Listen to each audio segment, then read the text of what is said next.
CM Punk wants to tag with John Cena, Goldberg has revealed if he was close to ever joining AEW, and we have a Brock Lesnar WWE return update. Welcome to Wrestling Republic News, the daily show which brings you all the non-dirty wrestling news in the time that it takes for you to drink your morning coffee. Let's kick things off today with the news that Enzo Amore has revealed in an interview with Wrestling Shoot Interviews that he believes a promo exchange between him and The Rock is inevitable. Enzo described himself as the greatest promo of his generation while calling The Rock the best promo of his. While I do think a promo exchange between these two would be very entertaining, Enzo calling himself the greatest promo of this generation is a little bit shocking to me, and I think that's probably a bit of an unpopular opinion, to say the least. Don't get me wrong, he is an amazing promo, no doubt about it, but the best of this generation, I'm not sure, and I'm also not sure if we're ever going to see these two actually interact in a WWE ring, but I would really enjoy seeing it because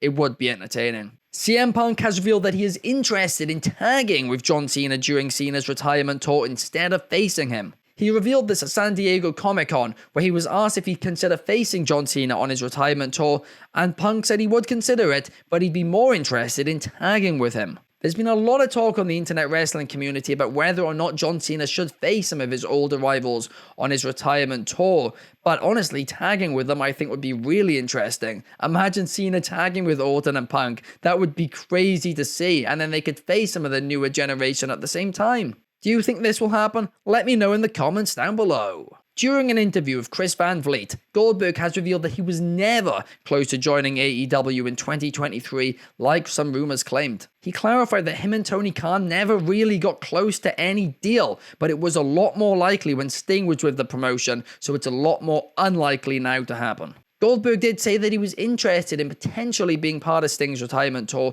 but ultimately decided that he did not want to convolute the waters and potentially overshadow Sting during it. And personally, I am kind of glad they kept the focus on Sting during the retirement tour, and specifically Sting taking on younger talents. I think that made a lot of sense. It put over younger stars, while also, making sure Sting was working with people who were young, energetic, and just ready for in-ring action. In case you missed it this past weekend, Triple H has revealed that he would be open to Brock Lesnar returning to WWE if and when Lesnar wants to. Lesnar hasn't been seen on WWE TV since his alleged involvement in the allegations against Vince McMahon, which surfaced late last year. The fact that Triple H was so open to the possibility of Lesnar returning has been quite shocking to a lot of people who kind of presumed Lesnar's career was, well, as good as dead. Of course, Gunther previously revealed that he was meant to originally face Brock Lesnar at WrestleMania 40, so could we perhaps see this match at WrestleMania 41? Would you want to see that? Let me know your thoughts in the comments.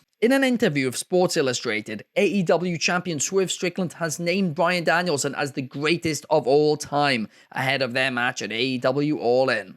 And for Swerve, a rival of Danielson, to call Danielson the greatest of all time, that is a big deal. And yes, the GOAT argument is always subjective. People will never agree on it. You can't overlook when a world champion in this industry calls someone the greatest of all time. You can't overlook that, right? They are the greatest right now, so to call someone the greatest of all time, well, that's a big deal. Now let's talk about the NWA, because the NWA have signed Kylie Page to an exclusive contract. The NWA have been signing a lot of their roster to exclusive contracts lately, and Kylie Page becomes the latest name to sign exclusively with the NWA. Kylie, of course, is the sister of current NWA Women's Champion Kenzie Page, but in her own right, she's also a former NWA Women's Tag Team Champion. So absolutely a phenomenal get for the NWA. Going to be great to see her there a bit more. Now for some Progress Wrestling news, because in case you missed it, Luke Jacobs shocked Kid Lycos this past weekend to become the new Progress World Champion.